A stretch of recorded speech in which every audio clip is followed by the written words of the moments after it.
Welcome back, riders, fans, enthusiasts. This is a Privateer Spotlight with Bobby Piazza. Incredible young man. He's the definition of heart when it comes to racing motorcycle inside your van. So I want everybody to follow this guy on Instagram. He's starting up a YouTube channel, and he's potentially going to start up a Patreon or something to kind of help him get to the races, because I know all of us want to help and support him.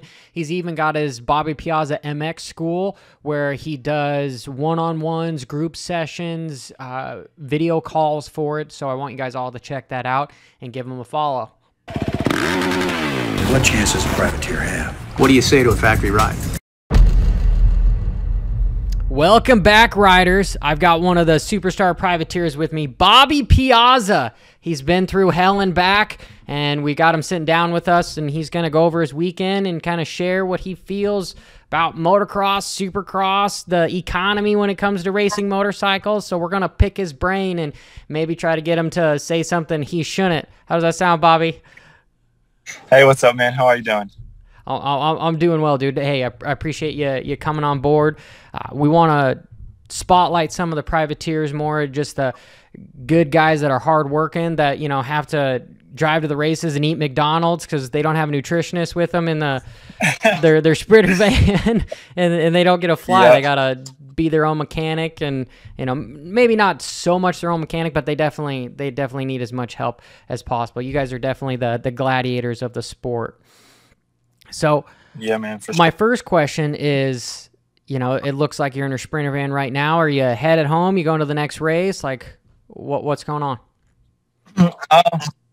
Yeah, Budds Creek for this weekend. We hit Budds Creek Saturday for pro race. I had a couple kids from my BPMX school. Sunday racing amateur day at Budds Creek. So yeah, I stayed all day Sunday, helped out my students, and yeah, just heading home right now. Right now, posted up in a parking lot to do an interview. Hell yeah, man. Well, speaking of Budds Creek, you know, how was qualifying? Were you able to do it? It sounded like you were there Saturday, so you probably didn't do press day on Friday or anything. No, I don't think there's press day this year anymore, or I haven't seen any at least. Yeah, qualifying was tough. First one, I was like 3 seconds off, and then the second one, I got a little closer. I ran a 2:05. Qualified 42nd, which I was like a second and so off, but I felt like I was riding good. Track was just super gnarly, a lot of big jumps. They ripped it pretty deep, but the ruts were a little weird. They had a lot of hooks in them, and then it was like a super hard, slippery base, so it was a little tricky. But first and foremost, yeah, I felt good out there. I was just second off qualifying. And then I went to the LCQ, and there's just a bunch of carnage out there. I was just trying to stay out of it, and got a bad start, did what I can, but yeah, came up short. Dude, when they rip it that deep, you know, some of those big jumps, like if you were on like a normal local race there or something, the jumps, in my experience, would be easy. But because for qualifying at the Nationals, they make the lips a little bit bigger, and then it's cut so deep that it ends up being kind of difficult with the ruts and everything to navigate to actually jump that stuff. And if you don't do it perfect, if you don't do something, that's like a second or a little bit more, just maybe even some milliseconds here and there, but it all adds up, especially with that 15-minute qualifying session. Yeah, my last lap was actually my fastest lap of qualifying. My last lap of qualifying, I had Barsha behind me, so he was behind me the whole lap. Dude, I feel like I would have done a little better if he wasn't right behind me. I made a few mistakes at last lap, but yeah, man, he wasn't happy with me after the last lap of qualifying. He was screaming at me in his helmet, probably trying to tell me get out the way, but whatever. I'm out there trying to do my fast lap too, so next time you just have to brake check him, and he'll run into you and maybe like end up kicking you, pushing you faster, almost like the what is it, the little go-kart game with Yoshi and them, you know, they hit the little accelerator things, because Barsha seems to be trying to take everybody out, dude. What do you think's the hardest thing for qualifying? Do you think you could get your best session if you are the first guys on the track when there's really not that much bumps, but it's incredibly deep? Or what would be your perfect qualifying setup? This weekend, like the first qualifier was pretty muddy and slippery and stuff. So the second qualifier was definitely faster. Like the first one I ran 207. The second one I ran a 205, and they took a 204 to get in. Main thing is just like not making them little mistakes, you know, maybe double clutching in the corners or just having them little bobbles. Everything adds up, you know, so quick, and everybody's so close. These guys are so fast. Like it's what one little mistake like will cost you, you know. I was a second out of qualifying, and I feel like that last lap I made like maybe 2 mistakes, maybe 3. And if I would have eliminated the mistakes, I feel like I would have got in. But it happens so fast, and everybody's going as fast as they can. It's hard, really. Honestly, it's tough. Do you remember when they used to do motos for qualifying? Or how old are you, Bobby? 26. 26. Okay, so maybe you weren't old enough when they were doing that. But it kind of seems, especially for the privateers, that it's like a losing battle, because just like what you said, first practice is extremely muddy, so you're robbing horsepower, and then second practice, you know, you already have a guy that's been already a whole group of riders, 250s and 450s, that have already made the track completely different from the last time you saw it. So yeah, now the track might be less muddy, but it's going to be way more ruddy, way more rough. And so this isn't like road racing where, you know, there's minute changes in temperature between, you know, your first session and your second session. The track changes dramatically just within an hour of getting back on the track. Exactly. And every round, like every track's different. So it's different at every round. Like Southwick, like you're going to want to be practice with the fresh, flat track, you know. You'll get a faster time there. Or say like High Point, it's pretty muddy. Like say if you're B practice and you're the first guys out there, you're going to be muddy. There's no lines already, and it's just deep, you know. So I feel like say 450 class was first, you're B. You have a slower track because there's no lines and it's super deep and super muddy compared to where the A guys go out. Like after the B class, they already have 15 minutes on the track. The track's worked in already. The lines are there, and it's a little more dry. So I feel like the A group will have more an advantage. But like I said, it varies every weekend with every different track. And yeah, putting you on the spot here just a little bit. Would you think, I mean, there's good and bad with both scenarios, but do you think it would make it easier for some of the upcoming talent like yourself to race to qualify as opposed to just fastest lap time qualifies, where everybody is on the track at the same time and they have to deal with, you know, finishing top 30 to qualify-ish, or I don't exactly remember what the rules were, but yeah, I mean, I never got to experience anything like that. That would be pretty cool to change it up a little bit, though. With me, I'm not too good of a starter, so I'd probably pick the fast lap over the moto qualifying. Fair enough. Maybe it would be something where they could try it at a couple rounds, give the fans a little bit more racing, where it's not just the LCQ, but, you know, there's a couple qualifying races there as opposed to like A practice and B practice. What tire selection did you choose there? Because I know I've heard a bunch of people say that they were like, you know, the paddle tire, or they were going with the just typical Dunlop, like 52. Was it where people were telling me? I don't know. I'd have to look back. No, I was running a Dunlop 33, front and rear.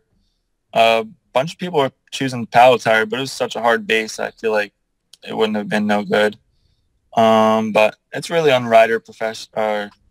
So it's really of what you decide. Gotcha. What works best for you, you know? Well, I wanted to talk about, because you've had a pretty gnarly year, you know, when it comes to your wrist injury because you missed most of Supercross because of that injury. How is that doing? My wrist is getting better. It's probably about 80% right now. It's definitely getting better. I made 2 out of 3 outdoors I qualified for this year.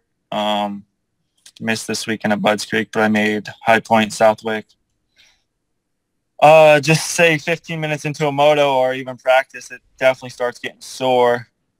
just from all the braking bumps, especially at these pro races. It's just so gnarly out there. It's definitely takes a toll on my wrist. So that's why I feel like doing Supercross would be a little easier on my wrist, my body, just like any other guy. So yeah, do you end up definitely getting better? Does that arm end up getting more arm pump later into the moto, or actually, my bad arm, my wrist does not get any arm pump. It's my throttle arm that gets arm pump. So okay, I'm not sure.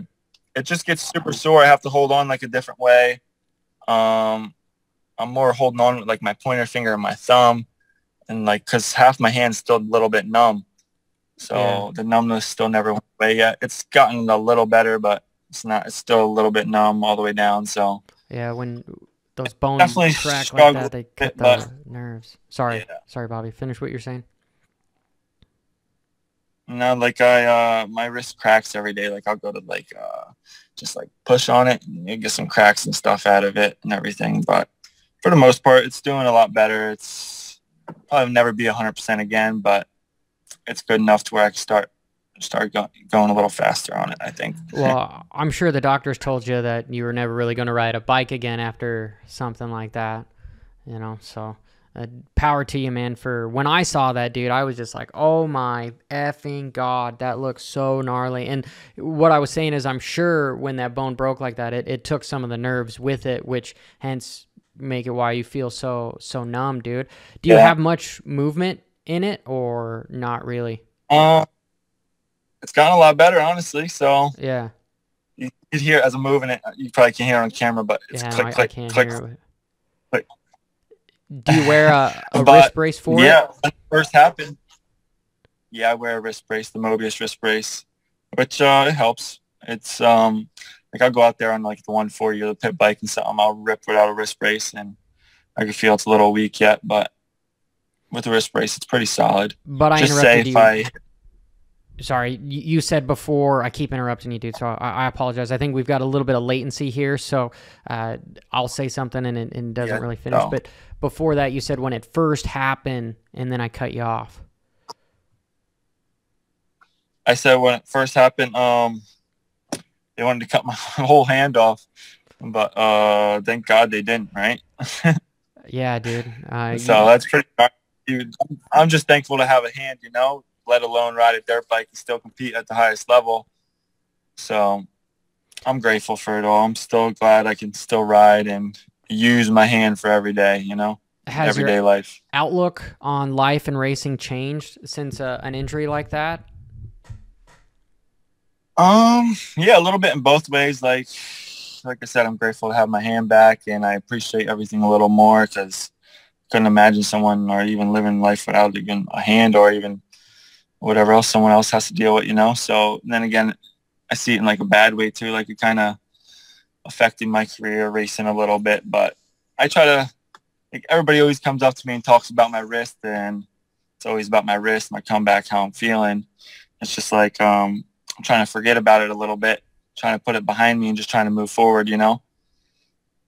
So on the bright side, it is getting better. It's like I said, it's almost 80%. It's probably never going to be 100, but yeah, for the most part, I'm grateful to have a hand.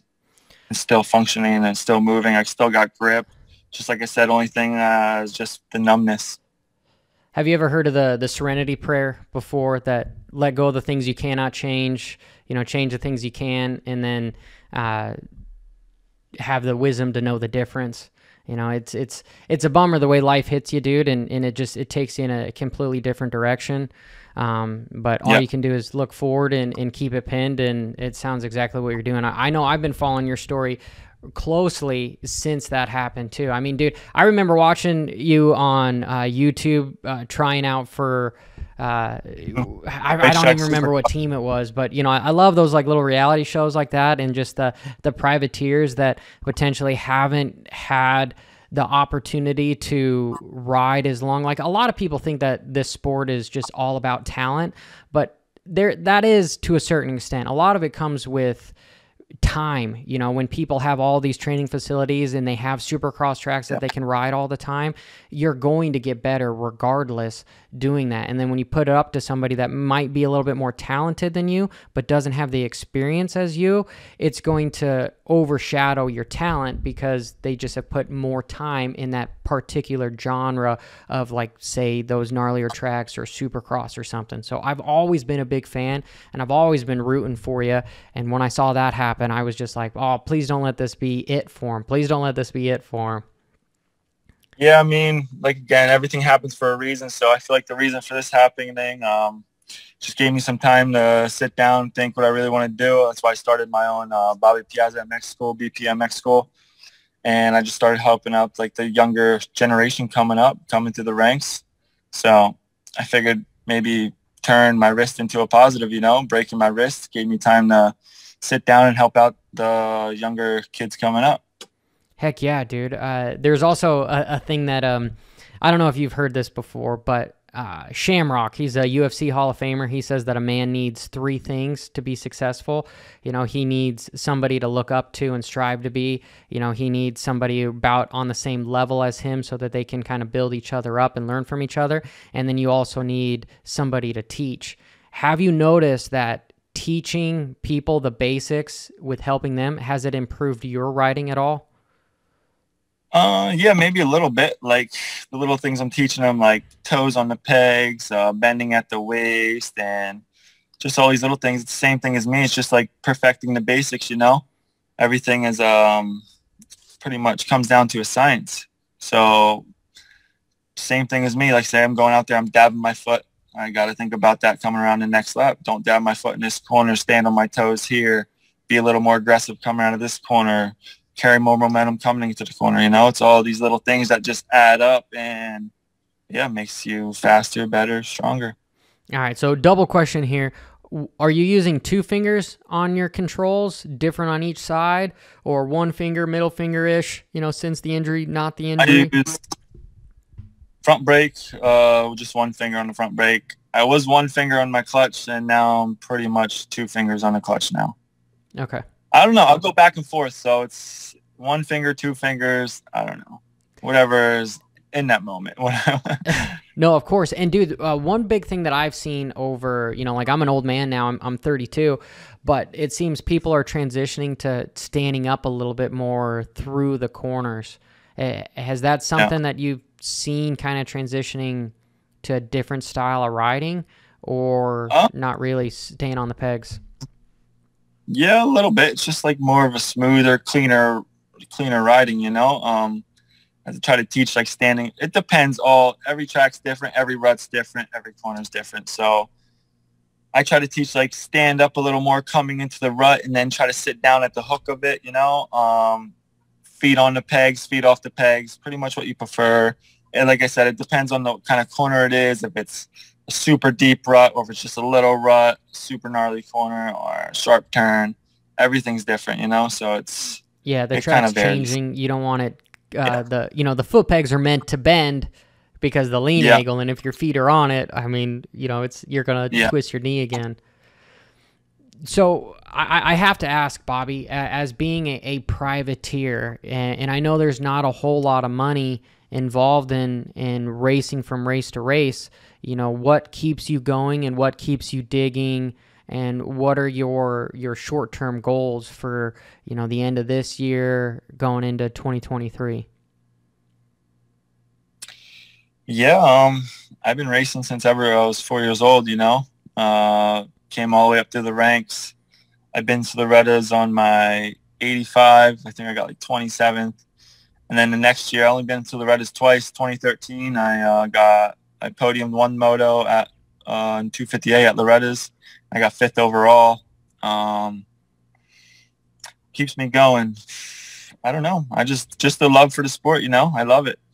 It's in my blood. It's what I want to do, honestly. And it's, like I said, I started my own school because I still love the sport. I want to help out. I just want to stay in it.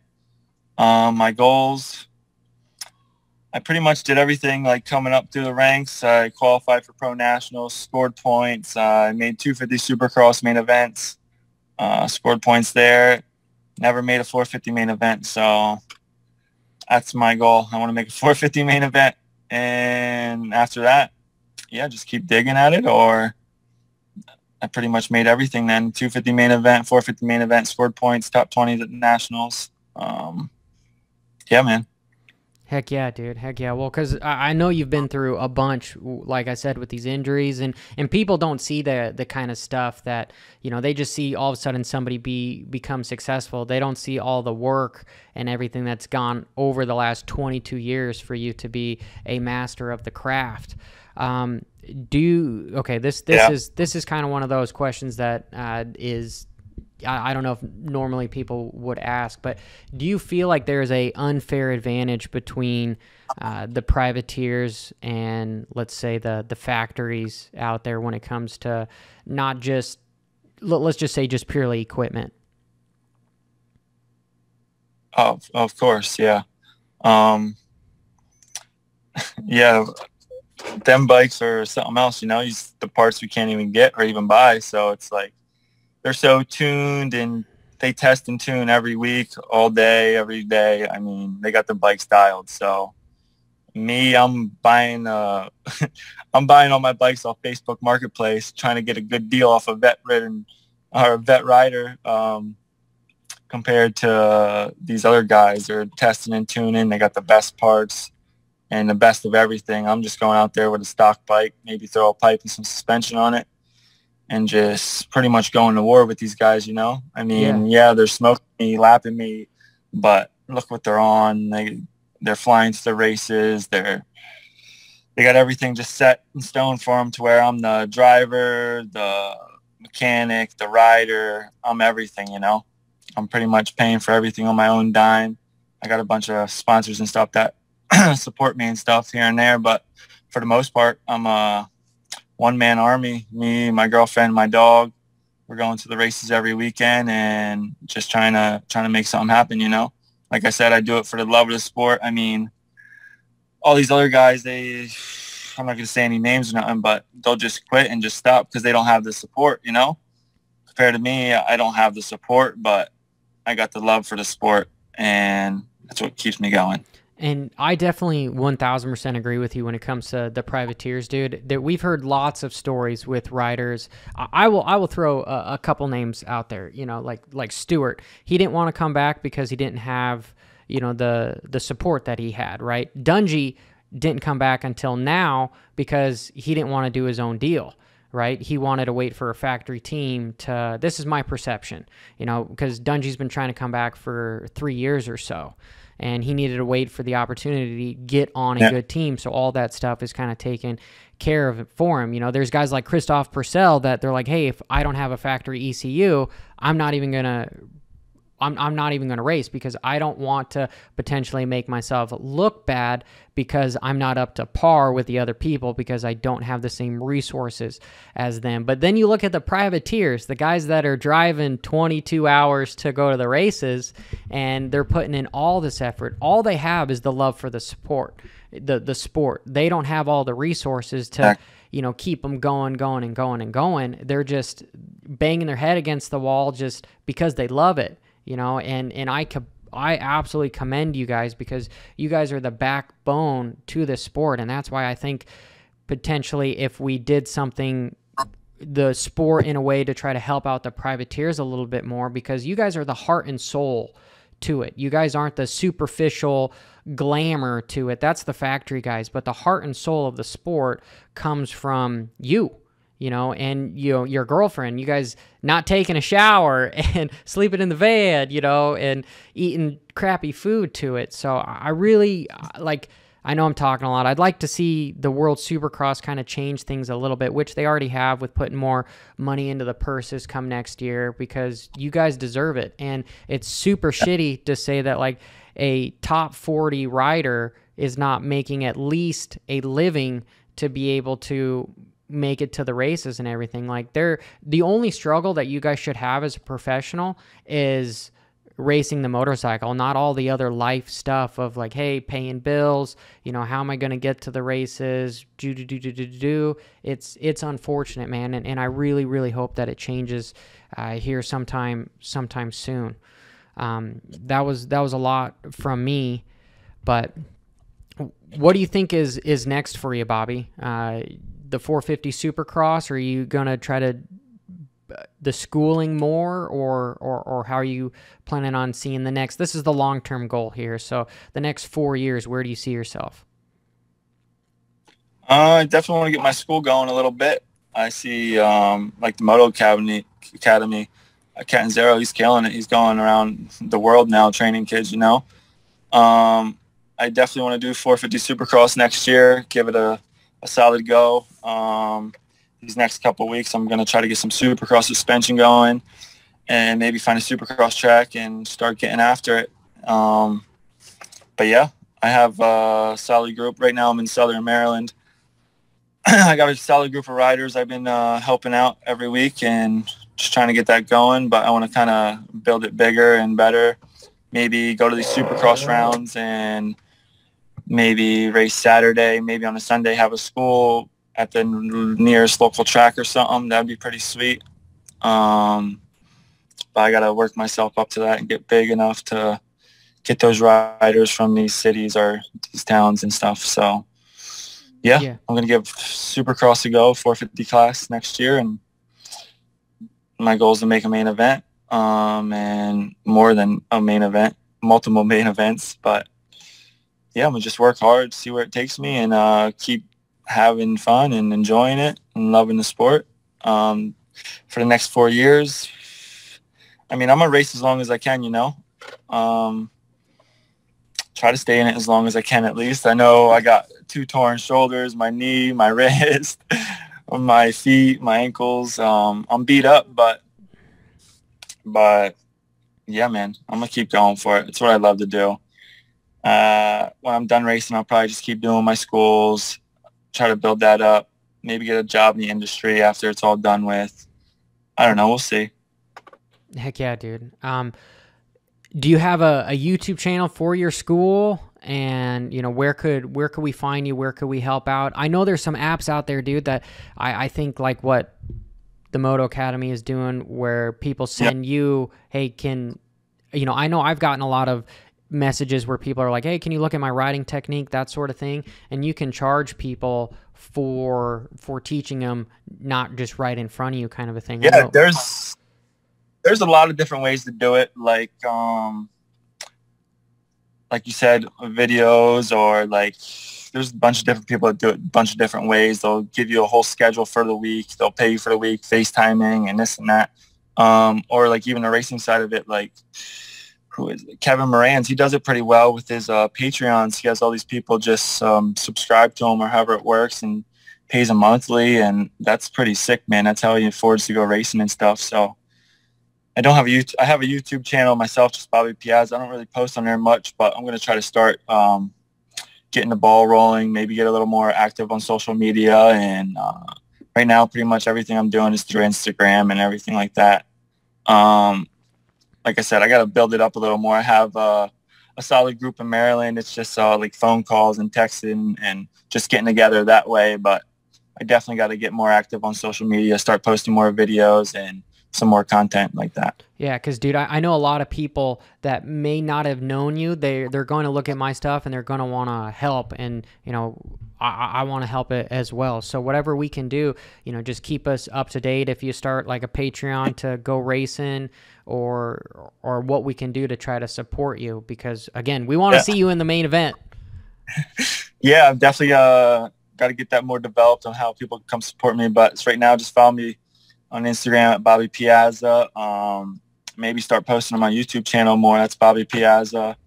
DM me, message me, call me, whatever you want to do. We can maybe figure something out and get you on the bike if you're supporting. If you want to come get some lessons with me or have me train you BPMX school, that's still, I don't have a BPMX school page, but it's just Bobby Piazza. You can buy my merch. I have a website. I actually have my own CBD company called Alien Lab CBD. So if you go to alienlabcbd.com, you'll see all my products and my merch. You can go shop there, get you all hooked up with some CBD products or some merch of mine, and that's where you can support me at. Awesome, awesome. Well, Bobby, I appreciate you coming on the channel here, and you know, who knows, if you're willing to come back on, we'll definitely. I'm always down, man. Anytime. Cool, man. Well, can I get you to brop with me? Is that something you'd be willing to do? Yeah, let me just thank my sponsors that helped me out through these last outdoors. The Beal family. I've been staying at their place for a while now. I got a huge shout out to them. Riker Beal, he's one of my little guys I train full time. We have a track in the backyard. We're out there every day just pounding laps, trying to get better at it. Ron Bolin, my whole family, friends and family, my mom and dad, my girlfriend, pretty much my biggest supporter, my dog, Fly Racing, BPMX School, 6D helmets, 100%, mxboot.com. Everybody helping me out. If I'm forgetting everybody, I'm sorry, but yeah, man, let's do the brap. Well, I like how you thank your dog and your girlfriend there, because I know they have to put up with all the the highs and lows, you know, everything you go there. So, hey, man, it's not easy. We're living a privateer life, like you said. We're in the van pretty much 24/7, just race to race or school to school. I'm traveling. I have a bunch of little local tracks in the area I do the schools at and stuff. But yeah, you guys want to help support Bobby Piazza on Instagram, Facebook, YouTube, send me a message. Don't be scared. My phone number's on my Instagram. Give me a call, whatever you want. We can figure something out if you guys want to support. But yeah, man. Awesome. I'll have all that link in the description as well, and in one of the pinned comments, so you guys can make it easy for you. Well, thanks again, Bobby, and let's drop ninth gear. Yeah. You gotta hit the whoops. Yeah. Hell yeah.